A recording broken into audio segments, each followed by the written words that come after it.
Welcome back to our journey of luxury art glass, stained glass with McMow Art Glass. I'm Shanon Materio. You're going to hear some noise in the background, and I apologize for that now, but this is a working studio. So today, we're going to talk about some of the materials that we use in this industry. Exciting for me because I'm going to share with you one of our favorite projects that we did, which was Casa Casuarina, which you may recognize that name. It's the very famous home of Gianni Versace in South Beach, Miami. And I was so honored, we were so honored as a studio to be chosen by his then interior designer, Terry Scott, and Gianni Versace to work on that mansion. And we did, as a studio, working with him side by side, designs and installations for every stained glass, every window in the house was done in stained glass for privacy. Because Gianni Versace loves design, and the more the better. In fact, he always said to me, when you think you've gone too far, go one step further, and I loved working with him. So on that house, because he was very specific about what he wanted and that extra punch of design, we had to use techniques that we'd used before and done before, but never in this amount. So we were painting and firing glass. We were doing things like sandblasting. Here's a really good example. You definitely would recognize this as his logo. So this is purple glass, and what's white has been etched onto this. So that brings me to the type of glass we used in this project. So there's a manufacturer out of Germany. He came to us and knew about this glass. This is what he wanted, mouth blown, very specific, a very big palette of colors. We sent him through our importer a sample box just like this one.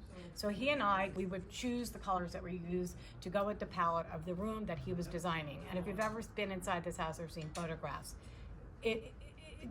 only he, a brilliant man like Gianni Versace, has the talent to put these kinds of things together. So using that glass, a lot of the glass that we used is called flashed. So you kind of can see that they blow a sheet of clear glass in a cylinder, and then on top of that, they blow in the same cylinder a coating of a color. In this case, it's clear glass with red. Sometimes it's yellow glass with blue. There's a lot of combinations that we can get. So in this particular case, it's clear on red, and then when the cylinder is cool, the blower scores it and rolls it open, and it becomes a sheet of glass. Not that big either. So we had to contend with what kinds of sizes we were working with, and it dictated to us sometimes the things that we were doing. So this was in the pool room. This was a sample. We did samples for Mr. Versace for everything we did. So this is orange on clear. And if you were here, you could feel we etched away the orange glass to get this shell motif, which in the pool room, we made small stained glass windows that encased different shells all the way around the little turret room that was used as the pool, shower, and bath. We did a lot of hand painting. So I know everyone thinks or assumes hand painting is definitely for churches, and we do this. This is a project we're working on right now. But in fact, this is how the masters, hundreds of years ago, started by painting faces and images on glass and firing it in, because they were using paint that was made of ground glass, which we still use today. But I want to show you a more contemporary idea. So this is a project that we're working on right now. We have a twin set of these that we have custom made for a client, and they are going to be the exterior entrance to their pool area from inside an atrium. There will be a lot of stained glass that's surrounding this, very contemporary also, but what they wanted was a lot of light, which is something that most people do say, some privacy, especially at eye level, and then all clear textures with a hint of this green that they're using throughout the house in both wallpapers and other finishes. The last type of glass that we use, other than the flat 1/8 inch sheet glass that comes in from the 7 companies, is Dal de Bear glass. Yes, it's very thick. It's almost an inch. It varies. This is a half of an actual block. There are only a few companies now making these. They're poured in a metal casting.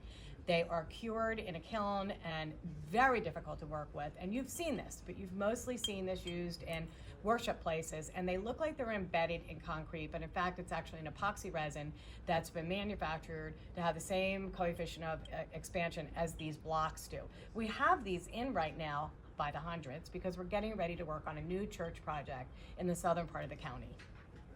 It is unusual, but we love that we can still do this. And 47 years, with the vast amount of talent we have here and the people who have been here for this amount of time, we always are able to make our clients happy and give them whatever product they want, whether it's leaded glass, which is put together with lead channeling, whether we are using copper foil, which we don't use a lot. It's oftentimes used when we're doing tiny little pieces and they're soldered on copper foils.